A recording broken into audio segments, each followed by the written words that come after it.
Hello everyone, welcome to Social Decoded by Anjali. Do subscribe to this channel. Let's start. आज मैं आपसे ना एक सिंपल क्वेश्चन पूछती हूँ कि जब नेशनल एंथम बजता है तो हम सब ऑटोमेटिकली खड़े हो जाते हैं। क्यों होते हैं? दिवाली हो या ईद हो या छठ हो या होली हो, सोसाइटी ना पूरी की पूरी सोसाइटी एक साथ सेलिब्रेट क्यों करती है? रोड पर कचरा ना फेंकना सही और एग्जाम में चीटिंग करना गलत क्यों लगता है? क्या किसी ने हमें हर सिचुएशन में पर्सनली गाइड किया या सोसाइटी के अंदर कुछ ऐसे हैं जो हम सबको ना जोड़ कर रखता है? टर्खाइम कहते हैं कि सोसाइटी सिर्फ लोगों का कलेक्शन नहीं है, सोसाइटी एक मॉरल फोर्स है। और इसी फोर्स को समझने के लिए हम तीन कॉन्सेप्ट को आज समझेंगे, हमें समझना होगा, जो है collective consciousness, social integration and moral order. सबसे पहले कि कलेक्टिव कॉन्शियसनेस होता क्या है। ठीक है, नाम थोड़ा ना डिफिकल्ट लगता है लेकिन कॉन्सेप्ट ना बहुत सिंपल है।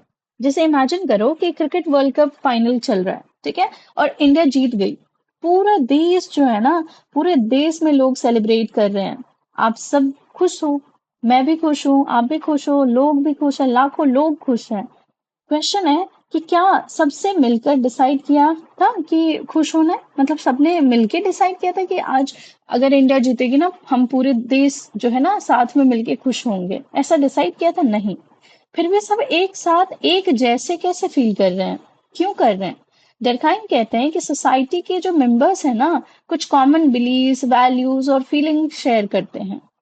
इसी कलेक्शन को हम कहते हैं कलेक्टिव कॉन्शियसनेस। डेफिनेशन आता है इसका कि कलेक्टिव कॉन्शियसनेस क्या होता है? Shared belief plus shared value plus shared moral ideas, ये तीनों चीजें जब मिलती हैं तो बनता है कलेक्टिव कॉन्शियसनेस, जो सोसाइटी के ना मेजॉरिटी मेंबर को यूनाइट जो है करके रखता है कलेक्टिव कॉन्शियसनेस। ठीक है, एक इजी तरीके से अगर याद करें तो कलेक्टिव कॉन्शियसनेस जो होता है वो सोसाइटी की कलेक्टिव वॉइस या सोसाइटी का कॉमन माइंड होता है कलेक्टिव कॉन्शियसनेस। एग्जाम्पल, जैसे नेशनल फ्लैग का रेस्पेक्ट करना। अगर कोई फ्लैग मान के चलो जला दिया तो आप ऑफेंड हो जाते हो। क्यों हो जाते हो? क्योंकि फ्लैग से ज्यादा ना, फ्लैग से जितनी भी वैल्यूज जुड़ी हुई है ना, वो चीजें जो है ना आपको, आप सब शेयर करते हो, हम सब शेयर करते हैं। अगर हमारे तिरंगा पे कोई चप्पल दे दे, जूते दे दे, तो हमें लगता है कि अरे तुम दिख जाओ, बस तुम्हारे ना मैं बाल नोच लूं, मेरे देश के झंडे पे ऐसे कर रहे हो। क्यों होता है? क्योंकि हम सब ना एक वैल्यू शेयर करते हैं, दैट इज कि हमें अपने तिरंगा का जो है ना रिस्पेक्ट करना है। वो हमारी देश का शान है, मर्यादा है, हमें उसकी रिस्पेक्ट करनी है। तो ये चीज आता है। एग्जाम्पल दूसरे कि पेरेंट्स का रिस्पेक्ट करते हैं हम सब। हर फैमिली में अलग हो सकता है लेकिन एल्डर का जो रिस्पेक्ट देना है ना, वो कॉमन वैल्यूज है। हर फैमिली का अपना अपना वैल्यू होगा, पर एल्डर का रिस्पेक्ट करना मुझे लगता है हर फैमिली का ही ये कॉमन नॉर्म्स है। फिर एग्जाम्पल, अगर आप दिवाली मनाते हो या फिर आप ईद मनाते हो, क्रिसमस मनाते हो या होली मनाते हो, ये सिर्फ पर्सनल सेलिब्रेशन नहीं है, ये कलेक्टिव फीलिंग का स्ट्रेंथन करने का ये एक चीज है, जहाँ पे सब लोग एक साथ जुड़ के इस चीज को सेलिब्रेट करते हैं।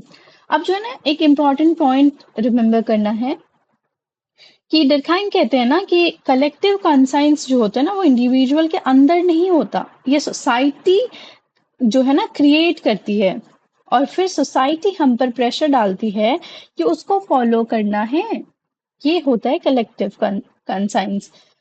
ठीक है, अब इस अगर मैं आपसे एक जो है ना सवाल पूछूं कि अगर कल से पूरी सोसाइटी कहने लगे कि चीटिंग इज गुड, तो क्या चीटिंग गलत लगेगा? प्रोबेबली नहीं लगेगा। क्यों?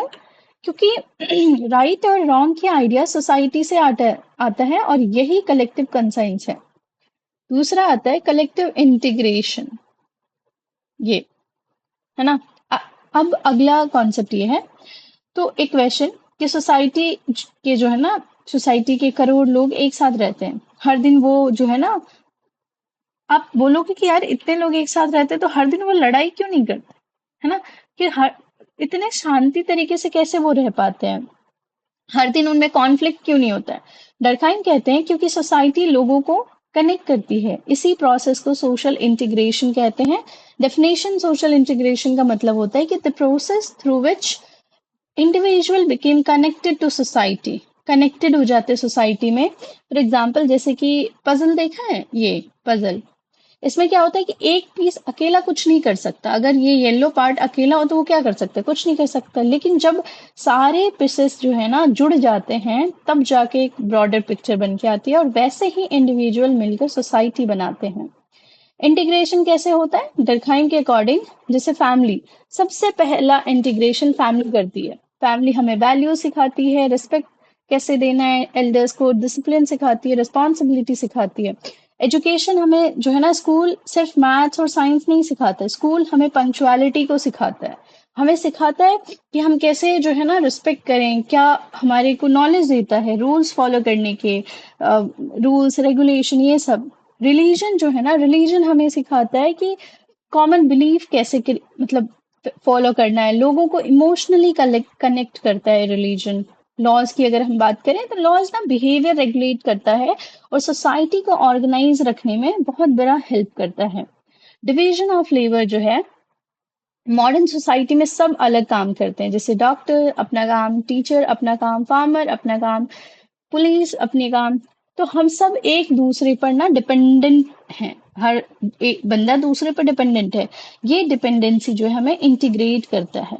Y social integration important? अब आएगा मन में कि ये इम्पोर्टेंट क्यों है। तो इसकी इम्पोर्टेंस है कि यूनिटी इससे बढ़ेगी, ठीक है, इससे कॉपरेशन बढ़ेगा, कॉन्फ्लिक्ट कम होगा, स्टेबिलिटी आएगी सोसाइटी में। अगर इंटीग्रेशन वीक हो तो क्या होगा? लोनलीनेस आएगा, आइसोलेशन आएगा, सोशल ब्रेकडाउन आएगा।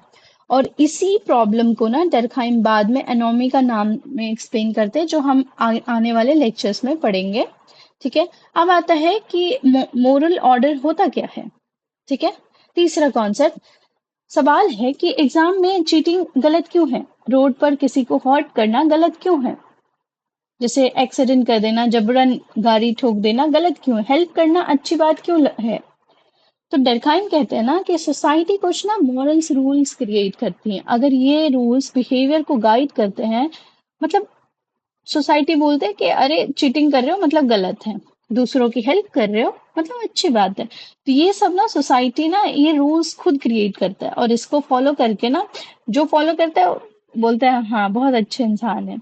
तो इसी को ना मॉरल ऑर्डर कहते हैं। जैसे मॉरल ऑर्डर की डेफिनेशन की बात करें तो होता है कि सोसाइटी जो के एक्सेप्टेड मॉरल रूल्स और वैल्यूज जो होते हैं ना, उसको मॉरल ऑर्डर कहते हैं, जो बताते हैं हमें कि क्या सही है, क्या गलत है, क्या एक्सेप्टेबल है, क्या अनएक्सेप्टेबल है। ये सब चीजें जो बताता है वो कहलाता है मॉरल ऑर्डर्स। एग्जाम्पल जैसे चीटिंग गलत है, ऑनेस्टी राइट है, पब्लिक प्लेस में कचरा फेंकना गलत है, क्लीनिनेस राइट है। फैमिली में पेरेंट्स को रिस्पेक्ट देना अच्छी बात है, उनको भला बुरा कहना इस गलत है। सोसाइटी में ना हेल्प करना दूसरों को अच्छी बात है, वायलेंस करना गलत है। अब आता है कि डर्कहाइम कहते हैं कि मॉरल ऑर्डर किसी एक इंडिविजुअल ने क्रिएट नहीं किया, ये सोसाइटी कलेक्टिवली जो है क्रिएट करती है ना। हम बात करते हैं कि रिलेशन अमॉन्ग थ्री कॉन्सेप्ट, इन तीनों कॉन्सेप्ट को जो हमने पढ़ा है अभी, इनके बीच में क्या रिलेशन है? कलेक्टिव कंसाइंस और social integration and moral order, इनके बीच में क्या रिलेशन है? ठीक है। तो स्टेप वन क्या होता है? Collective consciousness conscience, collective conscience shared belief and values create करते हैं ये। फिर आता है सोशल इंटीग्रेशन, ये जो है ना पीपल को सोसाइटी से कनेक्ट करता है। फिर आता है मॉरल ऑर्डर, ये जो है बिहेवियर को रेगुलेट करता है। इससे क्या होता है, ये तीनों से क्या होता है, ये जो है स्टेबल सोसाइटी बनाती है, पीसफुल सोसाइटी, इंटीग्रेटेड सोसाइटी बनाते हैं ये। और इससे सोशल सॉलिडारिटी आती है। ठीक है। और डर्कहाइम का ना पूरा सोशियोलॉजी इसी सोशल सॉलिडारिटी को एक्सप्लेन करने की कोशिश में लगे हुए हैं। पूरी सोशियोलॉजी में वो इस चीज को एक्सप्लेन करते हैं। एक एग्जाम्पल से देखते हैं कि जैसे कोविड-19 का लॉकडाउन हुआ था, लोग मास्क पहनना शुरू कर दिए थे, है ना, डिस्टेंस मेंटेन करने लग गए थे। क्यों? सिर्फ गवर्नमेंट फोर्स नहीं थी, सोसाइटी भी एक्सपेक्ट कर रही थी collective conscience plus moral order. मतलब कि अगर गवर्नमेंट कोई रूल्स दे रही तो सोसाइटी बोल रही है कि हाँ भाई इसको फॉलो करो। फिर जैसे सोशल मीडिया है, आज सोशल मीडिया पे ना अ, कुछ नॉर्म्स हैं, जैसे कि कुछ पोस्ट एक्सेप्टेबल हैं, कुछ अनएक्सेप्टेबल होते हैं। सोसाइटी ऑनलाइन भी जो है ना मॉरल जजमेंट करती रहती है। लोग ट्रोल करते रहते हैं अगर कुछ पसंद नहीं आया तो, है ना, अप्रिशिएट करते हैं अगर कुछ पसंद आ जाता है तो। अगर और एग्जाम्पल समझना है तो हम एक ना यूपीएससी एस्पिरेंट का एग्जाम्पल लेते हैं कि आप सबको ना कॉमन आप सबका एक कॉमन गोल है कि हार्ड वर्क करो, डिसिप्लिन में रहो और कंसिस्टेंसी मेंटेन रखो। ये शेयर्ड वैल्यू एक स्मॉल कलेक्टिव कंसाइंस क्रिएट करता है हमारे अंदर।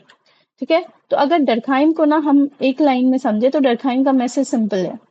ठीक है, डरखाइम का है कि सोसाइटी इंडिविजुअल से बड़ी है, शेयर्ड वैल्यूज जो है सोसाइटी को जोड़ती है, इंटीग्रेशन जो है ना सोसाइटी को स्टेबल रखता है।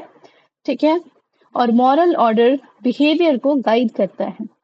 अब हम एक क्विक रिवीजन करते हैं कि हमने क्या पढ़ा। आज हमने समझा कि कलेक्टिव कंसाइंस क्या होता है, शेयर्ड बिलीव एंड वैल्यूज होते हैं, सोशल इंटीग्रेशन क्या होता है, तो जो बॉन्ड होते हैं between individual and society, moral order क्या होता है, rules of rights and wrong होता है, एंड तीनों मिलकर जो है ना सोशल सॉलिडारिटी लाता है सोसाइटी में। और इसीलिए डरखाइन कहते हैं कि a strong society is built not by force but by a shared belief, integration and moral order। ये चीजें जो है डरखाइम ये मैसेज देते हैं। ठीक है, सो थिंक अबाउट इट, अगर सोसाइटी में ना कॉमन बिलीफ और मोरल वैल्यूज कंप्लीटली डिसअपियर हो जाए तो क्या सोसाइटी सरवाइव कर पाएगी? कमेंट इन द सेक्शन, आप अपने आंसर्स जरूर बताना और अपने मन में भी सोचना। थैंक यू एवरीवन, मिलते हैं नेक्स्ट लेक्चर में। Till then keep learning, do subscribe to the channel, it will B